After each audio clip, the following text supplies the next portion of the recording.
அதாவது மாநாடு மிக சிறப்பாகவும் நேர்த்தியாகவும் சீராகவும் ஒழுங்காகவும் நடைபெற்று மாநாடு நடத்தணும்னா இப்படி தான் நடத்தணும் அப்படின்னு தமிழ்நாடு அரசியலில் ஒரு ட்ரெண்ட் செட்டராக சீமான் அமைந்திருக்கிறார்.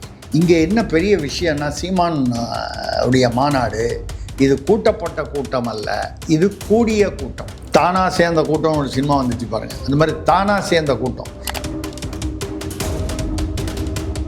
234 வேட்பாளர்களையும் ஒரே மேடையில் ஏற்றிய கட்சி தமிழ்நாட்டில் மட்டுமில்லாமல் இந்தியாவிலேயே அநேகமாக இதுதான் நாம் தமிழர் கட்சி. சீமான் அவர்கள் இதை சாதித்து காட்டியது. இதில் 234 பேரில் 117 பேர் ஆண்கள், 117 பேர் பெண்கள், சரி பாதி. அதில் 1 2 திருநங்கைகள் இருக்கிறது, ஒரு திருநங்கை உட்பட. ஆக அங்கே பாலினத்தில் ஒரு சமூக நீதி, அதுவும் ரெக்கார்ட் பிரேக். 50% பெண்களுக்கு இது வரைக்கும் கொடுத்ததா எந்த கட்சியிலுமே வரலாறு இல்லை. அரசியலில் இதுவரை நம்ம வரலாற்று தமிழில் எப்படி ஒரு சமத்துவமும் சமூக நீதியும் இருந்ததோ அதை இன்றைய அரசியலில் முதலாக தொகுதி ஒதுக்கீட்டிலும் மாநாடு நடத்துவதிலும் தன்னுடைய கருத்தியல் வேறு, செயல்பாடு வேறு. அப்படி இல்லாமல் தன்னுடைய கருத்தியல் எதுவோ, கொள்கை கோட்பாடு என்று எதை அவர் வெளியில் பேசுகிறாரோ மேடையில், அதை அப்படியே நடத்தி செய்முறையில் நடைமுறையில் செய்து காண்பித்தவர் என்ற வகையில் என்னை பொறுத்தவரை இன்றைய அரசியலில் சீமான் அவர்கள் அரசியல் ஆசானாக திகழ்கிறார். இந்த சீமானுடைய இந்த மாநாடு பல சாதனைகளை ரெக்கார்டு பிரேக் பண்ணியிருக்கு. இதுவே என்னை பொறுத்தவரை தேர்தல் வெற்றி என்பது வேறு, அது தனி. இந்த கொள்கை வெற்றி என்பது சீமான் இந்த மாநாட்டின் மூலமாக வெற்றி அடைந்திருக்கிறார். இப்போதான் இந்த இடத்துல நாம் தமிழர் கட்சி என்ன பண்ணியிருக்குன்னு பாருங்க.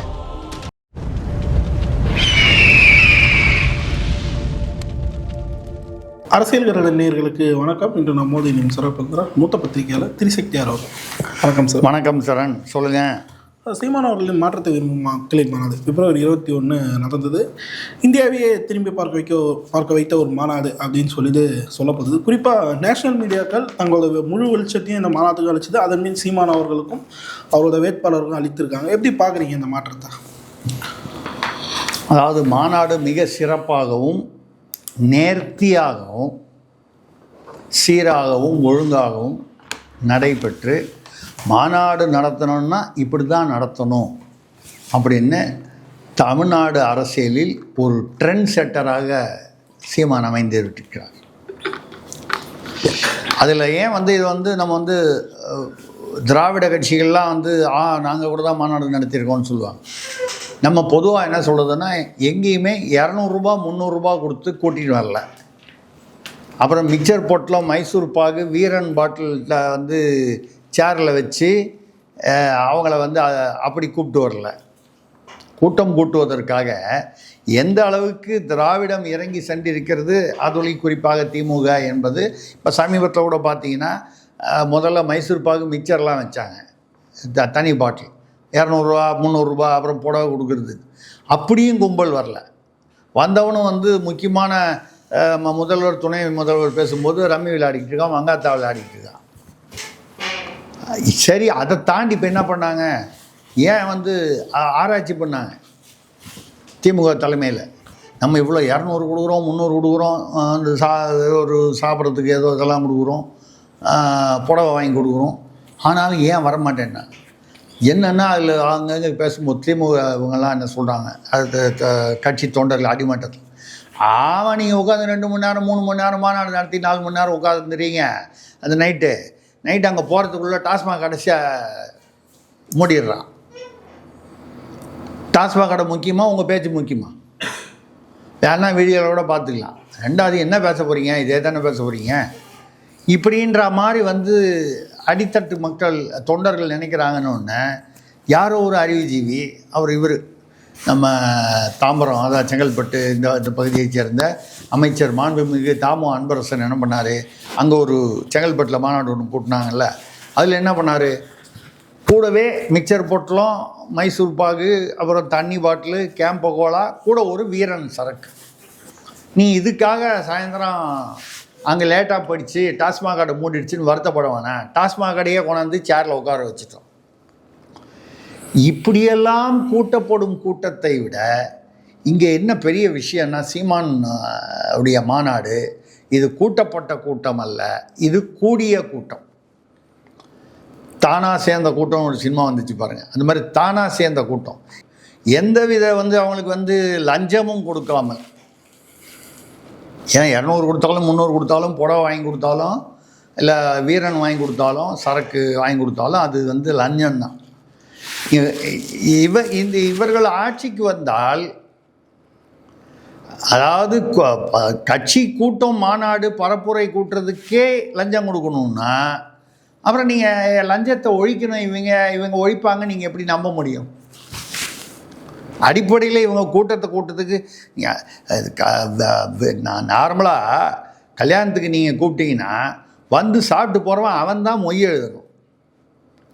இப்படி நினச்சி பாருங்கள், நம்ம கல்யாணத்துக்கு எல்லாரையும் கூப்பிட்டு வரவங்களுக்கெல்லாம் நம்ம மொய் எழுதணுன்ற ஒரு வந்ததுன்னா அநேகமாக சரண்ராஜ் கல்யாணமே பண்ணிக்க மாட்டார்னு நினைக்கிறேன்.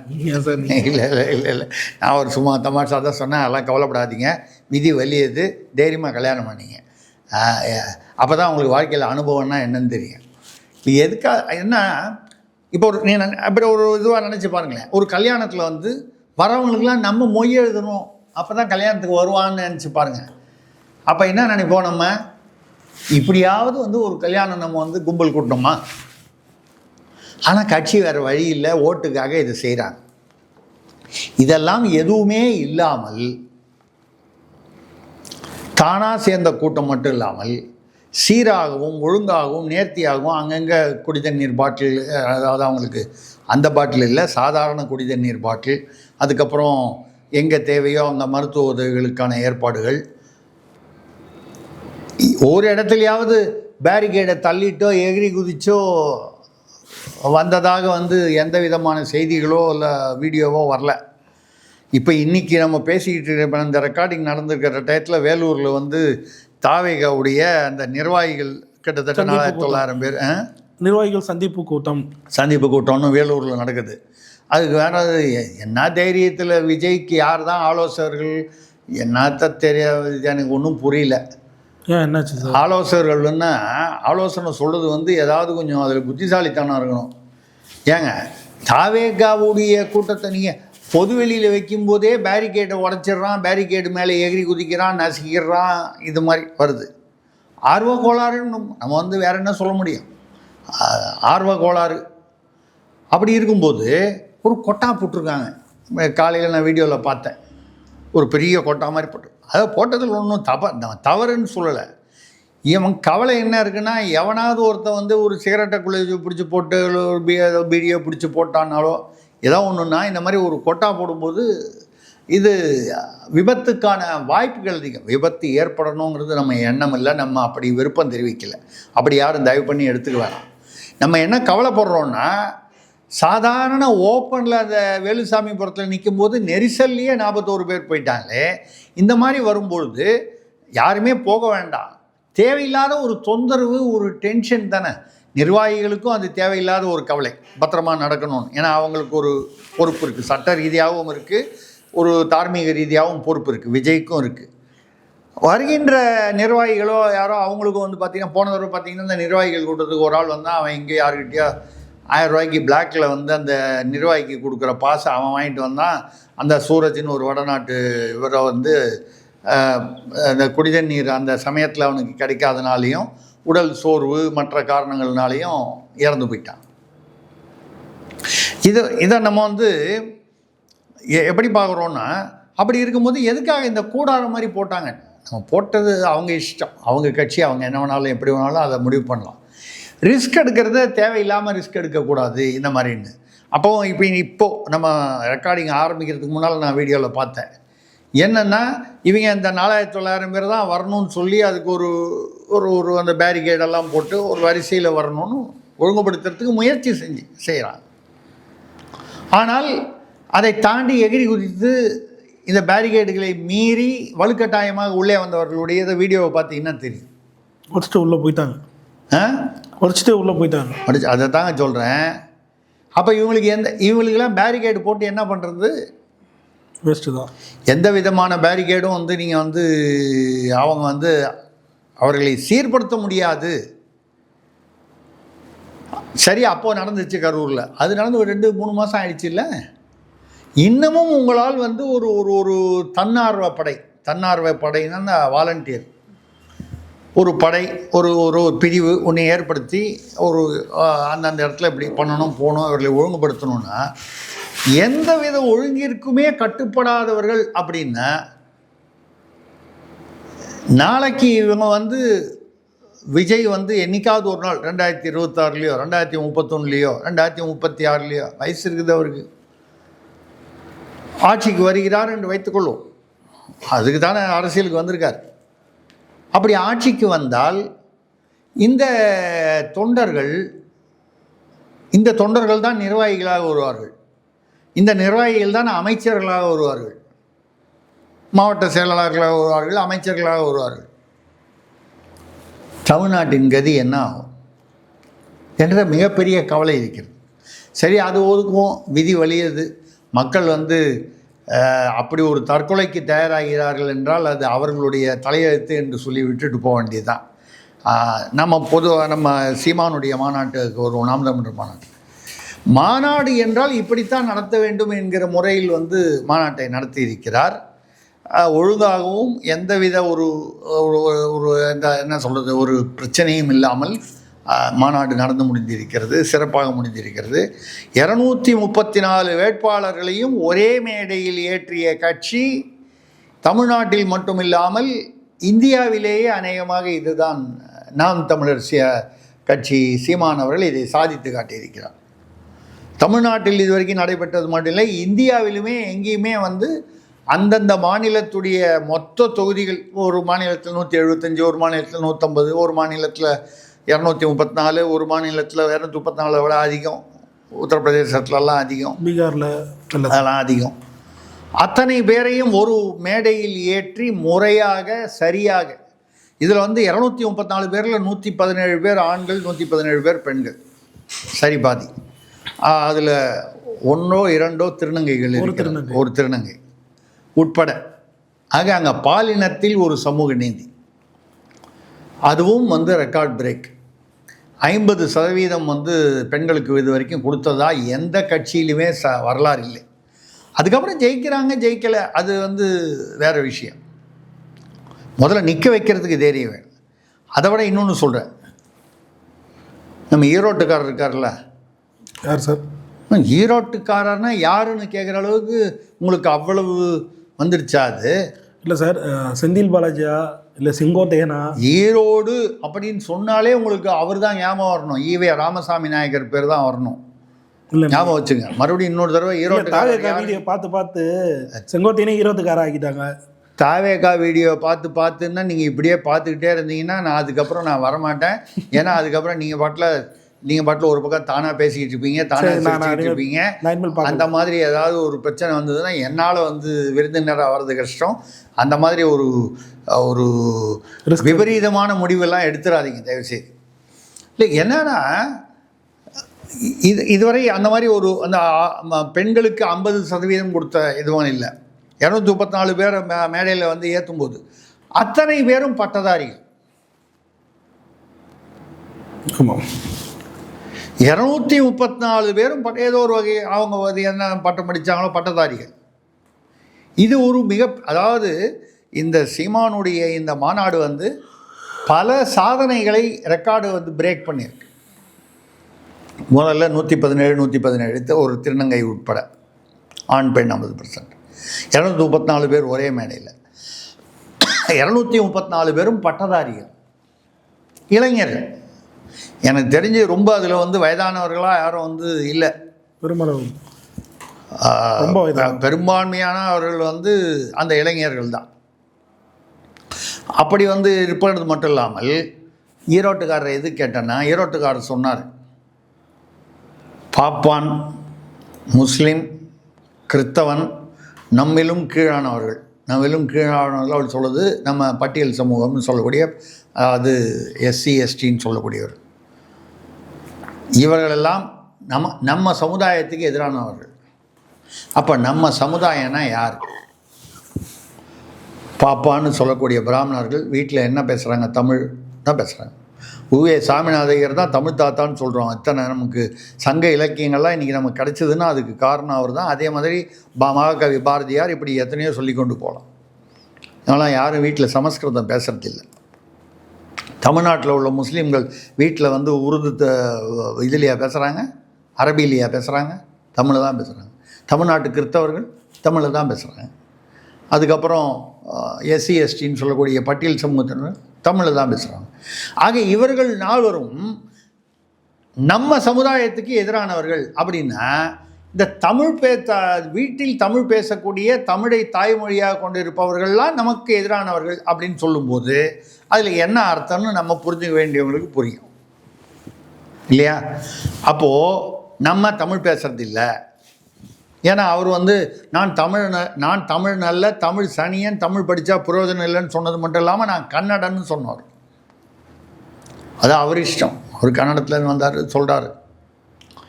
ஆக நம்ம சமுதாயத்துக்கு எதிராகன்னா அவர் நம்ம சமுதாயம்னு யாரை சொல்கிறாரு?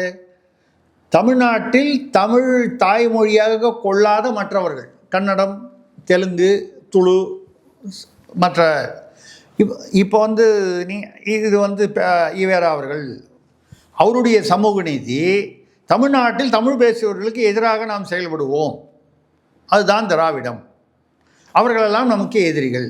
தமிழ்நாட்டில் தமிழ் பேசுபவர்கள், நமக்கு தாய்மொழியாக கொண்டவர்கள் நமக்கு எதிரிகள். எப்படி இருக்குங்க? ஒண்ட வந்த பேய் ஊர் பேயை விரட்டிச்சான். கேள்விப்பட்டிருக்கீங்களா அந்த பழமொழி? நம்ம யாரையும் பேய் பிசாசுன்னு சொல்லி பேய் பிசாசு நம்ம பேரில் ஏதாவது அவதூறு வழக்கு போட்டுறோம். நம்ம அது போடுறது இல்லை. ஆனால் அவர் சொன்னதோடைய அர்த்தம் பாருங்கள். இப்போ தான் இந்த இடத்துல நாம் தமிழர் கட்சி என்ன பண்ணியிருக்குன்னு பாருங்கள். 6 பிராமணர்கள், எனக்கு தெரிந்த புள்ளி விவரத்தை சொல்கிறேன், தவறு கொஞ்சம் என்ன பண்ண. அப்புறம் வந்து முஸ்லீம்கள் 9 பேர் நினைக்கிறேன், கிறிஸ்தவர்கள் 7 பேர்னு இதில் நான் பார்த்ததில்ல. நான் சொல்கிறதில் முன்ன பின்ன இருக்கலாம், அதை ஏறக்குறைய. ரிசர்வ் தொகுதியில், தனித்தொகுதியில் நிற்பவர்கள் உட்பட வந்து கிட்டத்தட்ட 52 பேருக்கு மேலே வந்து பட்டியல் சமூகத்தை சேர்ந்தவர்கள். இல்லை 4 பேர் பழங்குடி எஸ்டி என்ன பழங்குடியினர். இதில் மொத்தமே வந்து பார்த்திங்கன்னா 44 + 46 48 தான் வந்து ரிசர்வ் தொகுதிகள். ஆனால் அதை தாண்டி இன்னொரு 5 பேர் எக்ஸ்ட்ரா வந்து அவங்களுக்கு வந்து பொது தொகுதியும் கொடுத்துருக்காரு. அந்த தைரியம் இதுவரை வந்து திமுகவுக்கு வந்தது இல்லை. நாம் ஏற்கனவே சொல்லியிருக்கேன், அதிமுகவில் இந்தம்மா ஜெயலலிதா மட்டும் ஒரு தடவை தலித் ஏழுமலையை நிற்க வச்சு பொது தொகுதியில் நிற்க வச்சு ஜெயித்தாங்க. ஆனால் திமுகவில் வந்து பெரம்பலூர் பொது தொகுதி ஆனவுடனே அங்கேருந்து தூக்கி ஆராசா அவர்களை எம்பி அது சீட்டு வந்து நீலகிரி கொடுத்தாங்க. அந்த தன்னம்பிக்கை இல்லை. பார்த்தீங்கன்னா இவர் வந்து ஒரு 5 பேருக்கு வந்து பட்டியல் சமூகத்தை சேர்ந்தவர்களுக்கு 4 பேருக்கோ 5 பேருக்கோ வந்து பொது தொகுதி கொடுத்துருக்காரு. ஆக ஈவே ராமசாமி நாயக்கர் அவர்கள் சொன்ன பிராமணர், முஸ்லீம், கிறிஸ்தவர், பட்டியல் சமூகத்தவர் 4 சேர்த்திங்கன்னா 6, 9, 15, 7, 22, இது ஒரு 52, 74, 75 பேர் வந்து நமக்கு தெரிந்தவரை பெரியார் வந்து நம்ம சமுதாயத்திற்கு எதிரிகள்னு என்ன சொல்கிறாரு? இவங்கெல்லாம் தமிழை தாய்மொழியாக கொண்டவர்கள்ன்றதுனால எதிரிகள்ன்றார். அப்போ ஈவேரா பெரியாரிசத்துக்கு எதிரிகளாக குறைந்தபட்சம் 75 பேர் இருக்காங்க. என்னை பொறுத்த வரைக்கும் 234 பேருமே பெரியாரிசத்துக்கு நாம் தமிழர் கட்சியை சார்பில் நிற்கிறார்கள் என்றால் பெரியாரிசத்துக்கு பெரியாரியத்துக்கு எதிரானவர்கள் தான். அந்த கொள்கைக்கு எதிரானவர்கள், அவருக்கு எதிரானவர்கள் நம்ம சொல்ல வரல. கருத்தியல் வேறு, ஒருவருக்கு எதிராக நம்ம வந்து தனிப்பட்ட காழ்ப்புணர்ச்சி வேறு. அந்த வகையில் வந்து இதில் பார்த்தீங்கன்னா எனக்கு தெரிஞ்ச 2 பேர் சௌராஷ்டிராக்காரங்க, சீமான் கொடுத்துருக்கிறதுல. அதுக்கப்புறம் பார்த்தீங்கன்னா நாயுடு, ரெட்டியார் என்று வீட்டில் தெலுங்கு பேசி வெளியில் தமிழ் பேசக்கூடியவர்கள் கிட்டத்தட்ட 16 பேர்னு சொல்கிறாங்க. இல்லை மலையாளிகள் அந்த மாதிரி வரவங்க இன்னும் எவ்வளோ பேர் இருப்பாங்கன்னு தெரியாது. இதை விட சமூக நீதிக்கு வேறு என்ன ஒரு இது கிட்டத்தட்ட சமூக நீதிக்கு ஒரு சிலபஸ் போட்ட மாதிரி ஆயிடுச்சு. சமூக நீதி என்றால் எப்படி இருக்க வேண்டும் என்பதை தேர்தலில் அந்த அதாவது இந்த இடங்கள் தொகுதிகள் ஒதுக்கீட்டிலேயே வந்து ஒரு உதாரணமாக காண்பித்திருக்கிறார். இந்த உதாரணத்திற்கு நான் ஏன் அதை வாழ்த்துறோன்னா, யாதும் ஊரே யாவரும் கேளிர்னு சொன்ன கணியன் பூங்குன்றனார் வாழ்ந்த மண் இது இல்லையா? பிறப்பொக்கும் எல்லா உயிருக்கும்னு சொன்ன மண் இது. இந்த மண்ணில் அவர் என்ன சரி இந்த மண்ணில் நாங்கள் அவர் மண்ணுக்குன்னு சொல்கிறாரு. நான் சொல்கிறது அந்த மண் இல்லை, யாரோ அவர் மண் இவர் மண்ணுன்னு சொல்லுவாங்கள்ல, அந்த களிமண்ணெல்லாம் நம்ம சொல்லலை.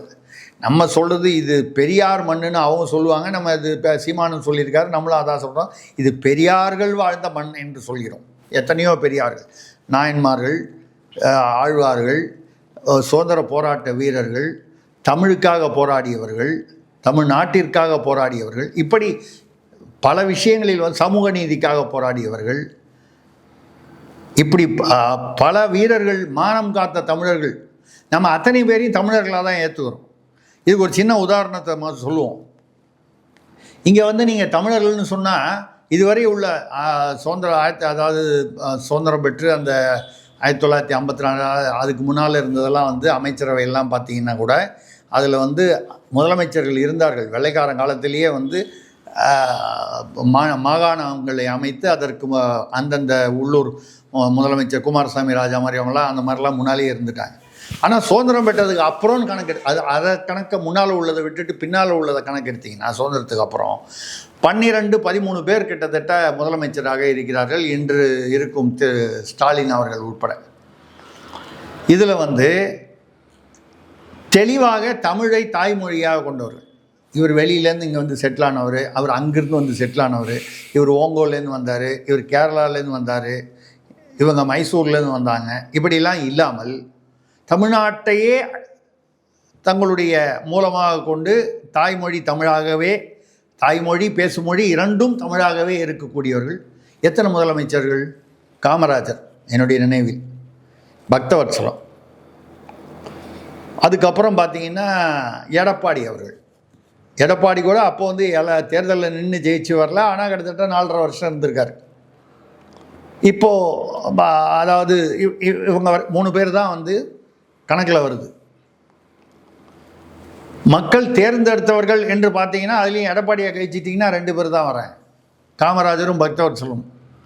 பாக்கி அனைவரும் தமிழ் பேசுபவர்கள், மலையாளத்தை தாய்மொழியாக கொண்டவர். இப்போ எம்ஜிஆர் எடுத்துக்கிட்டிங்கன்னா பூர்வீக மலையாளம், ஜெயலலிதா எடுத்துக்கிட்டிங்கன்னா பூர்வீகம் கன்னடம், அண்ணாதுரை கருணாநிதி எடுத்துக்கிட்டிங்கன்னா பூர்வீகம் தெலுங்கு, ஓமந்தூரார் எடுத்திங்கன்னா தெலுங்கு. இப்படி நீங்கள் பார்த்தீர்களானால் தமிழ்நாட்டில் அதிகமாக ஆண்டிருப்பது தமிழர் அல்லாதவர் தான் தமிழ்நாட்டை ஆண்டி இருக்கிறார்கள்.